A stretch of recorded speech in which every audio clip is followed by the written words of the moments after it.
Yes. May I? Do you want to? Okay.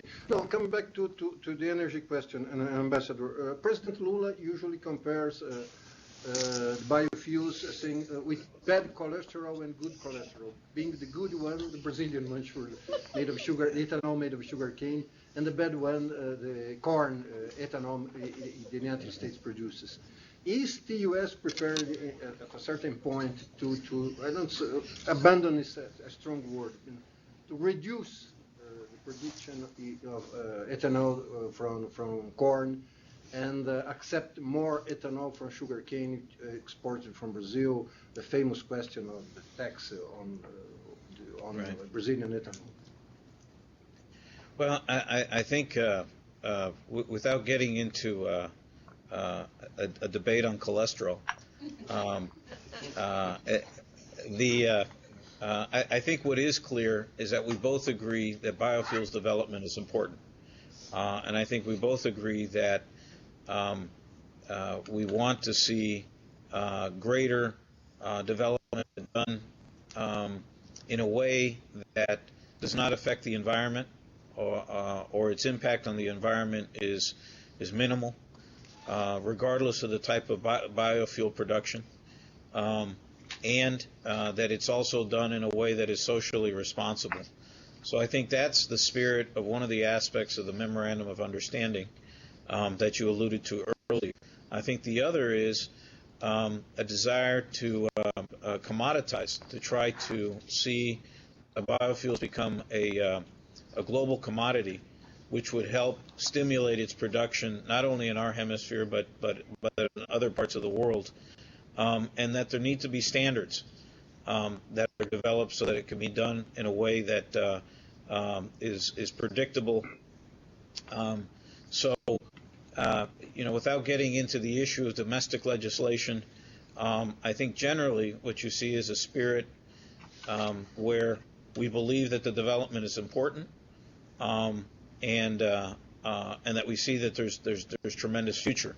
And certainly the President has talked about his desire to see a greater emphasis in renewables and in diversity of energy sources. So I think that as I indicated at the beginning, I mean, the three major things that I think he's focusing on, what I call the green agenda, being one of those three things. This development, biofuel development, is certainly very much a part of that.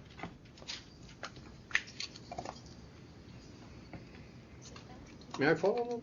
Yeah, go ahead. Ambassador, there's too much agreement between Brazil and the U.S. for this summit. Could you tell us, please, to help us to meet some kind of confrontation? Is there any point, important point of disagreement that you can tell us?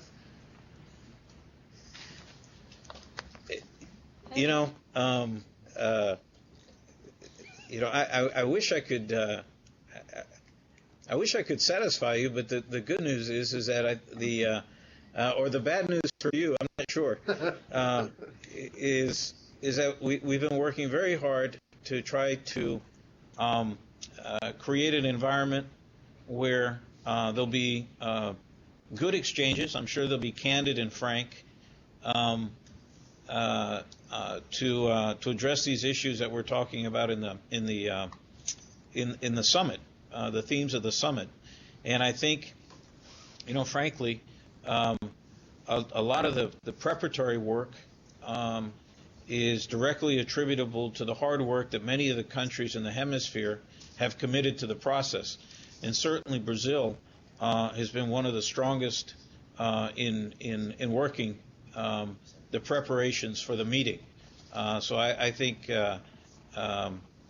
and I'm not just saying this because you're there. I mean, I think it's a real acknowledgement of the value that Brazil, I think, places in the meeting and the opportunity to talk about the issues with all of the countries from the hemisphere, all the democracies in the hemisphere present around the table.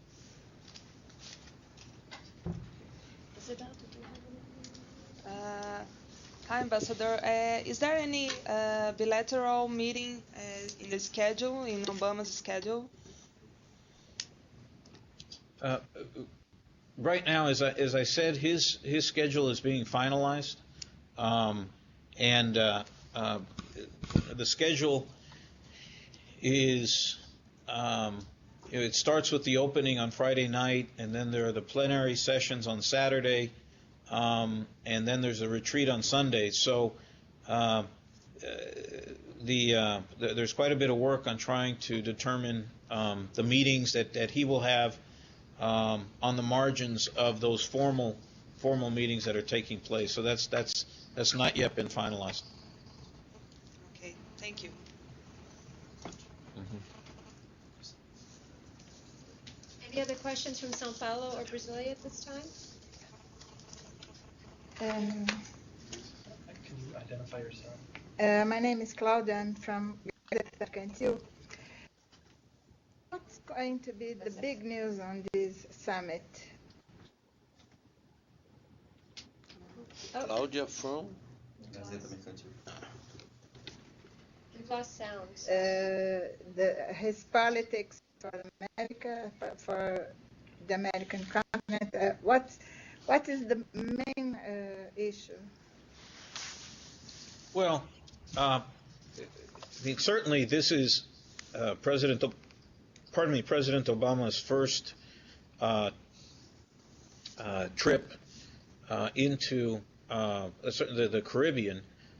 He took a trip to Canada earlier this year, but to meet with his counterparts this early in his term to talk about the commitment that we have to the Western Hemisphere and to the countries of the hemisphere, but also to talk about the issues that are in the theme. But as I said earlier, I think a lot of the conversation is going to be about responding to the economic and financial crisis. And I think he's going to outline his views about the hemisphere. But again, I think he's also extremely interested and wants to engage and listen to the views of the other leaders around the table. And the other point that I would highlight is that this engagement is done with respect, done with a sense of equity, but also with a sense of responsibility, that the United States is prepared to take on its role in helping, but we all need to be prepared to do that, and a spirit of wanting to work collaboratively to try to address these issues. So as somebody joked once, they asked me, they said, well, we hope the president isn't going to be coming with dozens and dozens of initiatives. And I said, why is that? And they said, well, if he's coming with dozens of initiatives, that means he won't be listening. So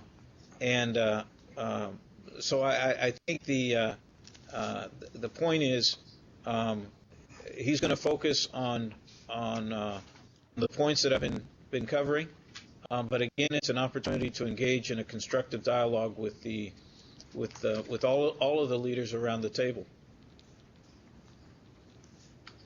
Thank you very much, Ambassador Morales. Are there any other remaining questions in São Paulo, or are there any here in Brasilia? No.